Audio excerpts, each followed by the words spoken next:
السلام عليكم. وبداية فيديو جديد النهاردة هنتكلم فيه عن مركز تدريب مبارك وكل ما تريد معرفته عن مركز التدريب ده. بس قبل ما ابدأ الفيديو اعمل لايك للفيديو واشترك في القناة واستنى مني كل جديد عشان السلسلة لسه مكملة معانا. ولو عندك اي استفسار خش عندي على القناة هتلاقي سلسلة كاملة جوه فيها الإجابات على كل أسئلتك. يلا نبدأ الفيديو، يلا بينا.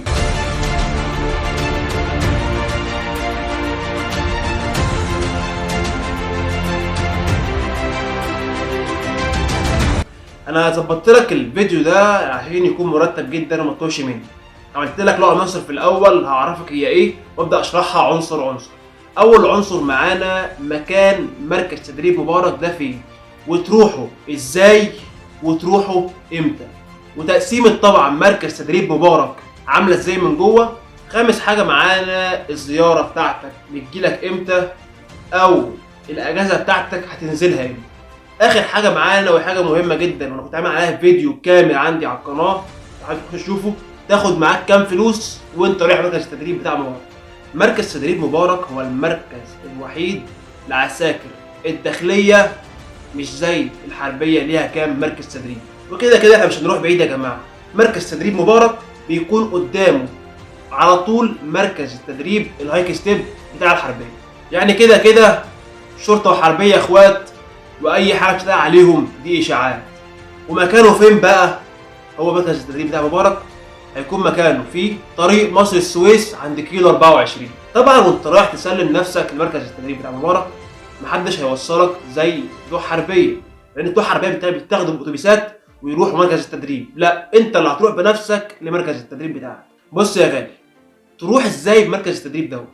انت تروح رمسيس مع احمد حلمي وتركب هناك العربيات اللي رايحه طريق السويس، وتقول له ان انت نازل مركز تدريب مبارك، وهو اصلا فاهم السواق لوحده وهينزلك قدام الباب بالظبط. بس بص يا معلم، لازم تروح في ميعادك وما تتاخرش عشان ما تسمعش كلمه من اي حد. ومحدش مركز تدريب احسن مني. نيجي بقى لنقطه مهمه جدا بشوفها كتير على الجروبات. طب انا اروح متاخر يوم عادي يومين، حاجه هتحصل معايا هتبقى هتجازى. اقول لك يا صاحبي، انت ممكن تروح متاخر اسبوع كامل، بس الفكره لو انت رايح في ميعادك متواصل محدش هيتكلم معاك. بعد كده محدش هيقدر يقول لك انت بتعمل ايه. واخر حاجه انت هتروح مكان كويس بتتوزع فيه، لكن لو رحت متاخر تسمع كلمه انت مش عايز تسمعها وممكن تتوزع في مكان صعب جدا. فما تشغلش دماغك وروح في ميعادك من الاول وريح بالك. مركز تدريب مبارك بقى يا جماعه في ميزه مش في اي مراكز التدريب بتاع الحربيه. بيسمح لك انك تروح بموبايل، بس الموبايل ده ما يكونش اندرويد، يعني ما فيهوش كاميرا ولا بيدعم خاصيه النت. موبايل صغير بزراير بتروح بيه بتطمن بيه اهلك وبتعرف تتعايش بيه جوه مركز التدريب. نخش بقى يا جماعه على تقسيمه مركز مبارك من جوه. طبعا مركز التدريب جوه بيتقسم لاربع مراكز، اصعبهم واشدهم في الميري المركز اللي هو مركز رقم 4. نخش بقى يا جماعه لحته الزياره. الزيارات بتجيلك كل يوم جمعة من الساعة 8 الصبح لحد الساعة 12. مش بس كده يا جماعة، من مميزات مركز تدريب مبارك إن ممكن أي حد يبعت لك أكل في أي وقت خلال فترة الأسبوع بتاعتك. بمعنى إن مركز مبارك يا جماعة الميري فيه برضه سامح لك بحتة الموبايل وحتة الأكل الملكي يجي لك في أي وقت خلال الأسبوع. وطبعا يا جماعة مش هقول لكم خش عندي على القناة تاني، أنا عامل فيديو جوه تاخد إيه وأنت رايح مركز تدريب بالتفصيل، عشان ممكن اقول لكم وانتوا برضو تنسوا. تخشوا شوفوه واكتبوا كل حاجه عندكم في ورقه. نخش بقى على حقيقه علميه. الشتيمه في مركز تدريب مبارك يا جماعه مفيش الكلام ده خالص. محدش بيتشتم بابوه وامه جوه غير العسكري المهزأ، لان الشتيمه موجوده في كل حته ومتعايشه معانا.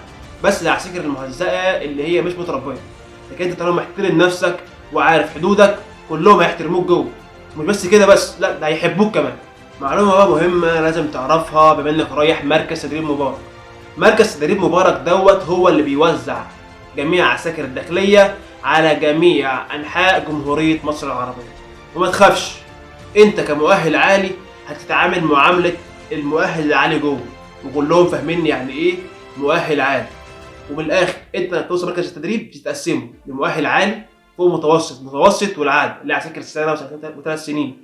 بتتقسموا جوه بتوزعوا على مكاتب، واللي هيكمل منكم في مركز تدريب مبارك هيستريح جدا لانه مركز تعليمي تدريبي، شغله كله شغل مكاتب. وبكده يكون خلصت فيديو النهارده. لو عجبكم الفيديو ده اعملوا لايك واشتراك في القناه وفعلوا زر الجرس. لو عندك اي استفسار اسالني في الكومنتات وانا هجاوب عليك.